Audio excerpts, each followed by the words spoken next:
Hey guys, coldbrew here. Welcome back to another raid video. The time has come to officially test the counter to Taras. Is he really a counter to Taras? Is he gonna beat his Taras? Okay, nah, never doing that joke again. Alright, let's get started. White King Narses works very well with the accompanying White Queen Ancora, okay? He has a kit that utilizes the duo's skills together to make him even more powerful. A1 that can increase the cooldown of one of the target skills by 2 turns. And when you have White King Ancora in there, you don't need accuracy, which is perfect. 50% chance when fully booked out. A2, AoE attack, double hitting, ignores 25% of the defense. Double hitting only if there's a shield or strengthen on enemies. Very, very specific.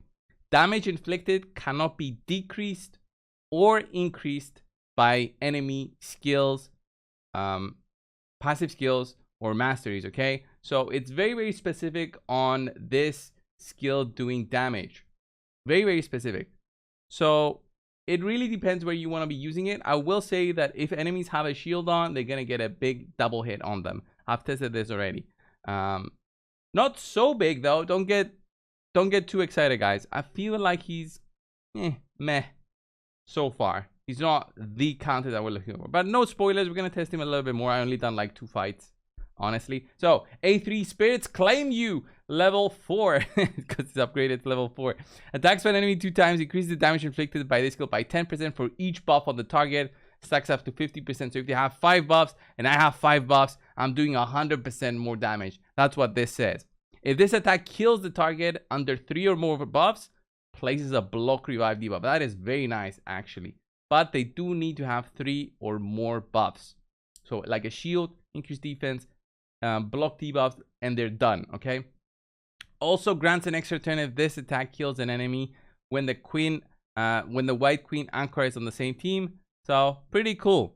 Then he also has a passive, will receive 50% less damage when attacked by enemies, including bosses and their minions, out of their active turn. If Ancora is on the same team, he'll receive no damage.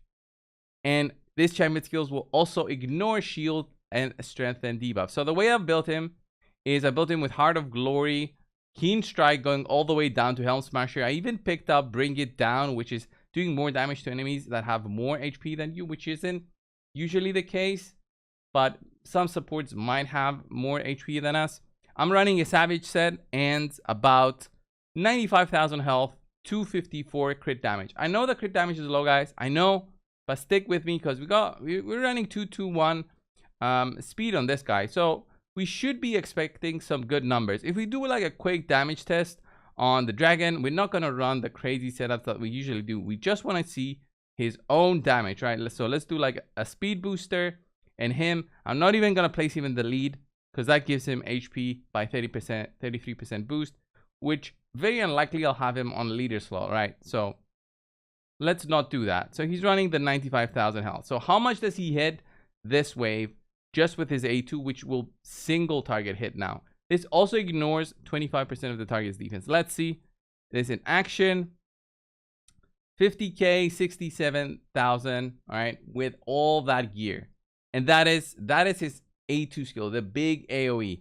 So already I cannot see him being as that big counter that is being advertised. But let's see his double hit skill. This should be doing more damage. This is based on our buffs also. So we would be doing 30% more damage now on this one. 54 and then 39k. Kind of low. What is the real test though on this guy? I think this guy will probably be tested in PvP, right? There's no other way. There's no other way to run him. And I have to run him together with her. So instead of placing him in the lead, I'm probably going to put her in the lead for the extra speed. The same thing with Duchess, right? So I'm guessing going to put Duchess there. So this is like an insane combo already to have set up. But let's see how this does in PvP. I'm not sure how strong this Taras is, but the point here will be to try and take him out. So Queen Ancora now can apply a shield on us and also a strengthen on us because King Narses is in here. So look at that. There's the boost intermeter. We can perfect veil our own team. And let's see this AoE attack. Probably gonna do the A3 here, and it's a double hitting skill. So the first will go on UDK, and the second will go on Duchess. I wonder if we can take her out now with this. There's the reaction, hits for 17k. So we didn't crit because of reaction. So probably why we didn't kill her. So let's wait on Taras. Let's get hit by Taras now. I don't have a way to lock him out with this setup that I'm running. So Taras will hit us now, and we'll see him in action. So do they have like a strengthen on? No, let's do the AoE. Okay, we killed him. Did some damage on Taras. Taras countered there and did 0 damage on us. So we're already seeing the potential there, right? We're already seeing the potential. Not so strong is that Taras. Couldn't get through the shields. Pretty interesting. His A1 can just increase the cooldowns of the target heal. So that's going to go UDK. Couldn't even increase that though. So let's see. The strengthen though that we get is very, very strong. So this is like an insane combo to be running. Let's see, 3 buffs there. So, oh, there's the block revive. Good night. We get an extra turn. They have shield, so this should be a double hit. There we go, double hit there. Taras couldn't survive it. So much, much stronger in this situation. You can see, because you have Queen Ankara also in there. She provides the strengthen, and you also have the double hitting potential when the enemies apply like a strengthen or a shield buff on themselves, right? So they basically make it harder for themselves to survive because of the shields. And many teams run shields.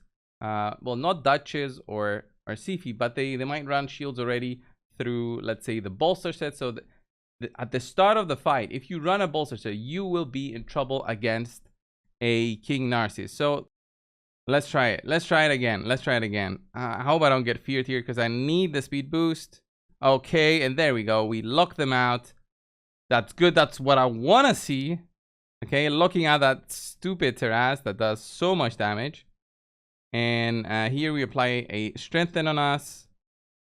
Let's do that. Let's see. This will be a single hit. 64k, 90k. I mean, this is great. This is great. Already we get hit for 0 by that Taras. Okay, this worked. We basically want to kill that dude there, because he will be annoying. Let's stop the revive. Or we can actually try and kill the Taras. Couldn't kill it. Couldn't kill the Taras. Just not enough damage there. I guess, you know, if I had a much stronger,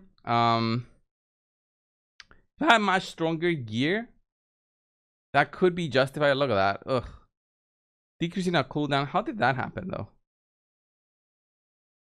There's the decrease in cooldowns again. Let's see the double hit. Okay, there we go.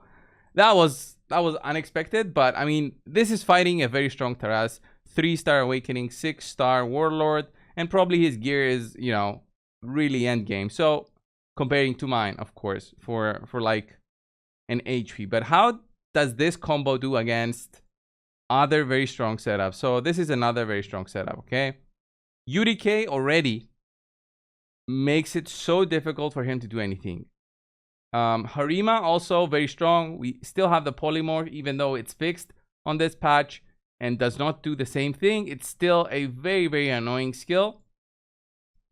I could run Duchess here just for additional support. So let's see how this does against this insane combo.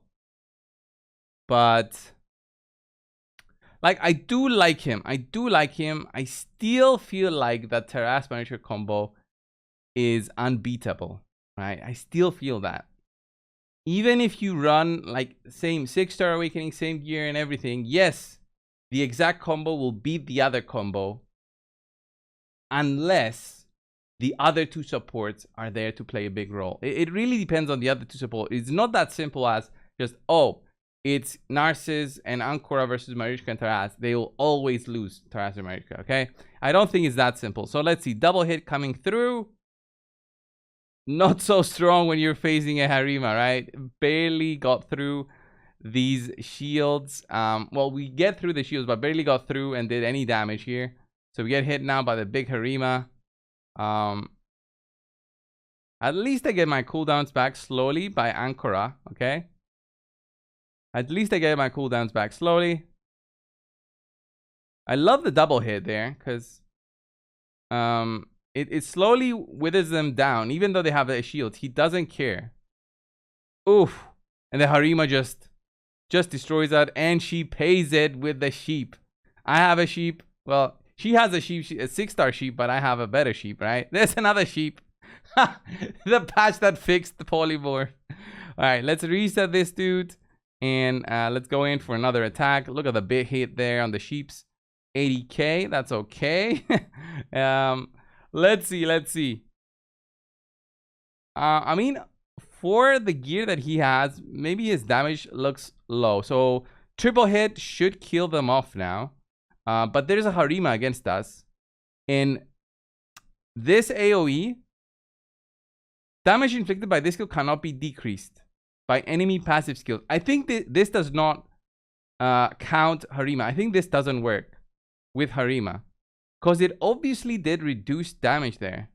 It obviously did reduce damage there, is what I've noticed. His A3 doesn't have the same thing, so this should do way less damage. So maybe we can kill her. Barely managed to kill her with like a double hit of 20k.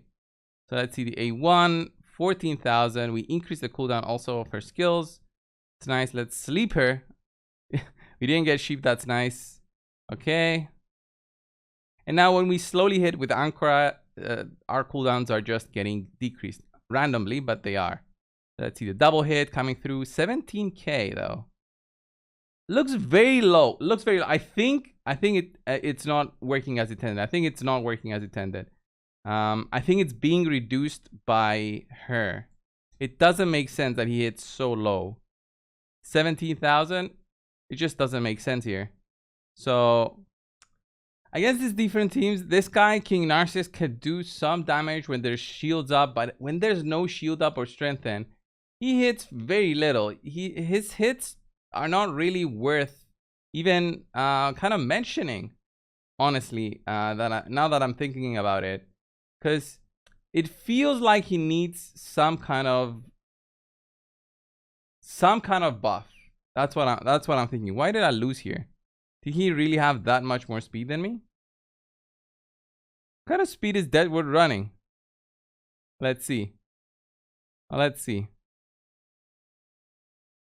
Okay. Now we can speed boost. There we go. We locked them out. And what was I saying? Yeah. Unless there's shields up, his hits don't seem to do that much. Because right now we're gonna single hit. Should be able to kill them all, right? We'll ignore 25% of the target's defense. The extra hit is fine, but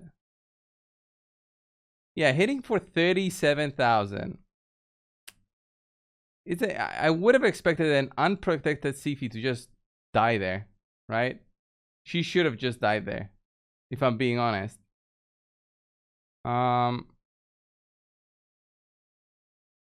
What does this hit for? 30,000. We get the extra turn. Then the A1 hits for a little bit more. I mean, okay, yeah.